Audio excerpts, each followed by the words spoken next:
Hey guys, we're about to see Skyfall, and Woo! I hope it's still as good as I remember. Because I hope so too. I know everything about this. It's like it's finally setting up Craig to be, proper.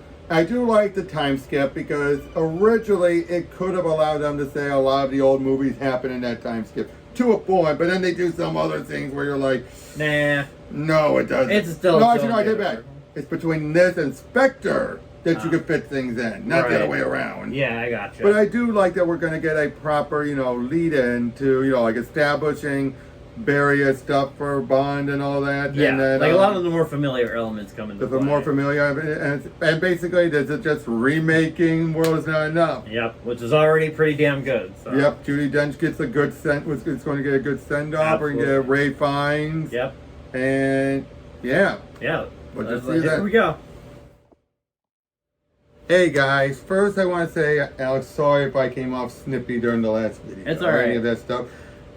Wasn't meaning to, alright? Was not meaning to, just, yeah. I was trying to bounce off, but came out wrong. I apologize. That's okay. But anyway, we just got through with Skyfall and Best Bond.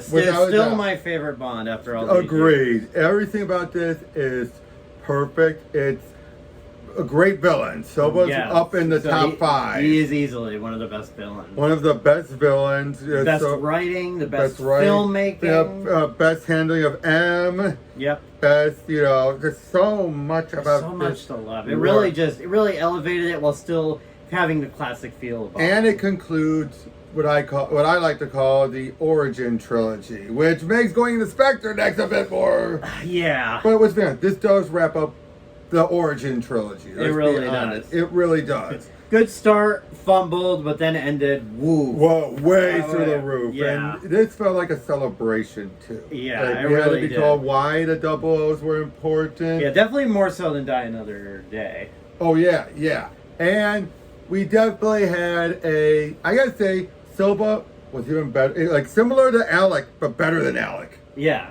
Because I think as far as being a traitorous former agent. Yeah, and we get more of him too. Oh, we get so much more of him, and he is just quirky. I know. That's what I love Best Bond. And that's what I think too, because Alec was he was still trying to be cool and stuff. Whereas he feels like the complete opposite of what Silva is confident in what he is, even if he comes off a little bit of a man-childish. Yeah. That's the weird thing about him. It's like, what's his deal? Yeah.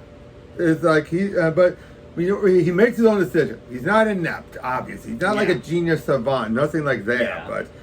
But yeah, we open up with Bond getting shot. Yeah, of course. By Eve. Well, Moneypenny, let's just say it's Moneypenny. And she's fantastic in this. She is fantastic. Naomie Harris is fantastic in this. We also get Q in this as well. And okay, he's not going to stop Top Desmond or even John Cleese, but he does feel like a young Desmond, doesn't he? I think it's more of you warm up to him as the movie You warm up to him, but some of his dialogue definitely feels like, like, welcome to afternoon in the tubes or whatever, morning in the tubes. Yeah. That felt so much like a Desmond line, right? Like, I think it's when he's especially bouncing off of Craig. It's like... Oh, yeah, but not when he's talking down. There were some moments that felt a little like talking down to the old school stuff, but not overall. And no. Yeah, you have Bond. This was Bond being a bit... Bond was Rogue last movie. Here, well, the fact that, he faked... he stays dead, and kind of makes people think he's dead until he decides to come back. And the big part of this is all about how M handles everyone. Yeah. And it's clear she does love, in a maternal way, Bond. Absolutely. She cares for him like a son. Do you honestly think she felt that way about Silva? Maybe, I guess. At one time. Maybe at one time, but maybe he went off the rails in a way that... Well, we know he did, because he decided to keep spying on China even before the handover in 97. Yeah, absolutely. And it's like... And I think it's because Bond does a lot of stuff off the cuff too, but I think Bond does it in a way where she trusts him more. I mean, look how she was in Quantum, right? Yeah. But, and then you'd have a lot of good action, but it's all the characters. Like, this feels like the accumulation of everything they've been building up to since World Is Not Enough. Absolutely. Was as far as great writing. And the fact it took him so long, like a good couple of years to actually fine-tune the script. Yeah. Really helped. Yeah, it did. Yep. You have, like I said, M is under fire because they got, information, names of agents, and they're starting to be taken out and everything. And us people are panicking, and they decided to, Prime Minister like, well, let's see, why do we even need you? Yeah. And she reminds you, but he's like, it's not like the old days where you knew, like, you had the Soviets, no, they're individuals now. You need them more than ever. Yeah, of course. And I like that.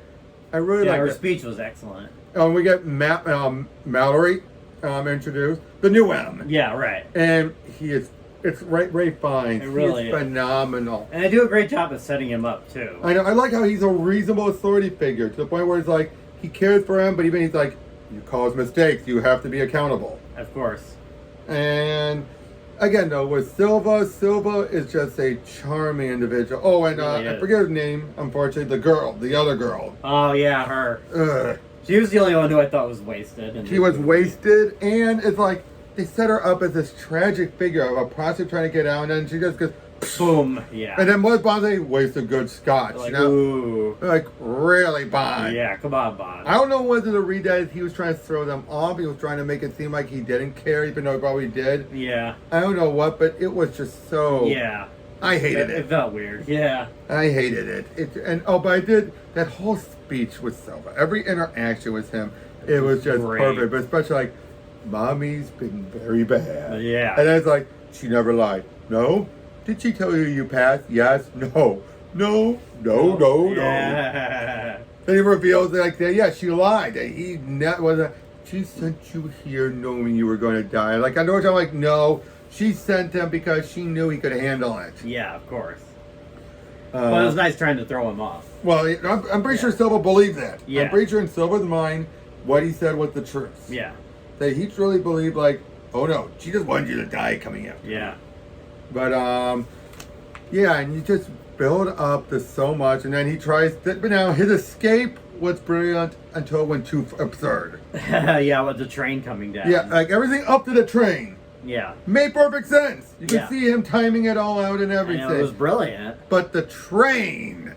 Yeah. It's where you're like, no. Unless there was something going on behind the scenes with that they mentioned. But we don't even see it. It's not like we even see, like, if they have like one little bit of thing, we see the scene like people on the train like, whoa! Yeah. Or if someone like hijacked it. Yeah, but I'm more thinking like electronically hacking it. It makes more sense. Like, yeah. Because how else would he know? Yeah. How else would he know? He wouldn't. Yeah, absolutely. But yeah, then he tries to attack M, and I love how you have Bond, Moneypenny, and Mallory try to help out. Mallory gets shot in the arm, but even he's like... Oh. Yeah, like a great scene in the courtroom. Yeah, after M's great speech. And then Bond said, like, are you kidnapping me? You gonna look at it that way? Uh-huh. And then they bring in the old Aston Martin. Like, is it always like this? Up, you gonna complain all the way? Oh, sure, go ahead. Eject me. That's one of my favorite lines. Like, just how she doesn't give a crap anymore. Yeah. She's like, go ahead, eject me. But yeah, they take her to Skyfall, which it's a great final scene, and we got King K, played by Albert Finney, who was great, even for a short scene. Even though this was clearly written with Connery in mind. Yeah, like literally one line, it's like, "Welcome to Scotland." Like you said, that totally like Connery. Yeah, but then you also have like, are you ready? My boy, I've been ready since before you were born. Yeah. and Finney was great. He was. But yeah, and then it's a bit Home Alone-esque, a little, not to the point. I still love it though. Oh, it was. I think it was different from traditional Bond, where it's like big action sequences in this big place. It was just an orphanage. Yep, I just find it so interesting that M got shot by a mook. Yeah. You know what I mean? It's just like, oh, now she didn't die right away. Yeah. Thankfully. Yep. But yeah, that whole final fight was very good. It was. But that's the thing about the plot here. The plot is thin, but in a good way, because of course it's petty. Because he wants revenge, and revenge is always petty. Yeah. And I think here it works too, given all the shit that he went through. Oh yeah, his teeth! Oh god, that scene was gruesome. Look at your work. It's like, wow. Wow. Like, ooh. Especially when you look at his eye and just like... Yeah, like... I was like, oh. I know. That's so effective. It is. And then after you put the eye, like... I love it. Right before they get the hack, he's just like, hey, buddy, you look like you're going somewhere. You know, he just zips up he like, just yep, is ready to go. I'm ready to go. And then, why are all the doors? And Q, oh boy, Q was an idiot. Yeah. I'm sorry, Q, what the hell? What Yeah. made you think that was smart? Yeah. But, and then M's death was great. Of course. It was phenomenal. I'm Yep. saying, like, I got one thing right, meaning Bond. Yep. And Then, of course, the ending. the ending, we find out about his money penny, and it ends where all Bond movies began. Yep. With the briefing, with the room, the office looks identical. To the original. Which is fitting because, you know, the place that had been their HQ for so long got blown up, so of course they get a new one. Let's make it look like the traditional one. Yeah.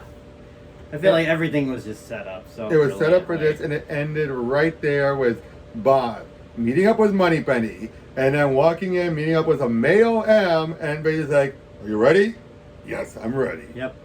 Seriously, there's just everything about this worked. It does. Everything It's just, about this was phenomenal. I know, I love And it. I would say this: as they removed Quantum, this should have been the second movie, and it would have been like a two-part origin. Yeah, it really Him was becoming good. Bond who he is, but then the rest of the world becoming what it was by that one. Yeah. It's unfortunate because they definitely wanted to sort of, I guess the way they ended it in Casino Royale, it's like, we gotta finish, we gotta let that plot thread tie up. Exactly. Well, to be fair, originally it wasn't supposed to happen, and Quantum of Solace was not supposed to end immediately, start immediately after. That's just due to the writer's strike and everything. Yeah. They had to do it just for a tighter pacing. Originally it was supposed to be sometime after, but then eventually like, nope, let's have it be immediately after. Yeah. But yeah, overall though, I still love this movie. I still love it. So everything you love about Bond is in this movie.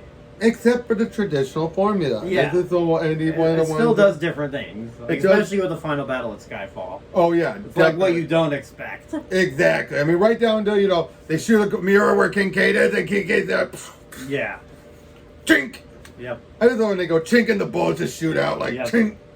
Classic. Yep. But yeah, just so. And now this is a case where it's going on the short side because there's really not much else we can add that we haven't I praised know. already. Absolutely love Phenomenal. it. I definitely feel the next because I know what we're gonna get into, but I feel like it's gonna be interesting talking about these next two. Just sort of the direction they take them in. It's Yeah, I mean, Spectre, except for the ending of Spectre, which of course they had a hard time figuring out, I would say up until that point it was a worthy follow-up. As in everything up until the final act yeah. worked. Yeah. Would you agree going into that? Like everything up to the final act would have been working as a follow-up. It's everything from that final act onward where it just falls off the rails. And that's always the thing is you gotta get that third act right, and that can really bring it down. And it did, and it taints Skyfall. But I think up until that ending, well, I'll give a reminder when we go see it, and when we see it. But till then, we'll see you guys in the See you next then. one.